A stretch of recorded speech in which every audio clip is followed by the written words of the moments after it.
Good morning. It's Tracy Fink from the Tortoise Institute, and today is the latest installment of Wisdom Wednesdays. It's my program that I'm developing to share some of the things that I'm learning in hopes of inspiring you, in hopes of educating, in hopes of just sharing so that you can share and that you can take what you need for yourself. So today I want to talk a little bit about asking for help. I know many of us are struggling in so many different ways, from the pandemic with illness or from the social unrest that's been brought to the forefront, and with often our own emotional well-being. And oftentimes we don't ask for help for a variety of different reasons. I recently discovered that myself. Many of you know that I moved to Boston in May during the pandemic. I was excited about the move because this climate here in Boston, the business climate, is very open to the work that I do around leadership development and well-being. However, the way that I typically get business is through networking. And we know that the way that we network these days has changed. So I had to pivot and scramble, but I couldn't do it alone. I actually couldn't do it alone. I didn't have the network here. I didn't have the resources here. I really had to ask for help. And it felt so uncomfortable. But I needed it.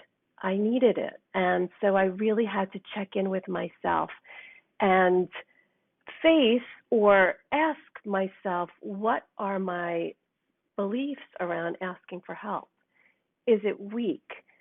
Do I judge myself for needing some assistance? And if I do judge myself, how am I giving help freely? Am I judging others who ask for help? So some of this comes around the work that Dr. Brené Brown does around shame and vulnerability. It's so interesting because I am a help giver and I do it freely from a place of my heart. However, when I had to turn the tables on myself and saw that I was judging myself, then it made me think, wow, do I really give help freely and from a place of the heart? Well, especially with my friends, I am a help giver because I know one day I'm going to need them, and that day has come, and my friends have risen to the occasion, and they have given back to me so freely and so generously. So I just want to invite you to see what it feels like to give help, because I know many of us are the first ones online to offer some creative solutions to our friends and family. But what does it feel like when we need to ask for help for ourselves? So is it from a place of strength? I know for me, this idea of surrender, knowing that I can't go it alone, does come from a place of strength. And I want to invite you to maybe think differently about what asking for help can look like for you. So that's my wisdom for today. If you have any questions or any comments, please feel free to put them in the comments below or reach out to me.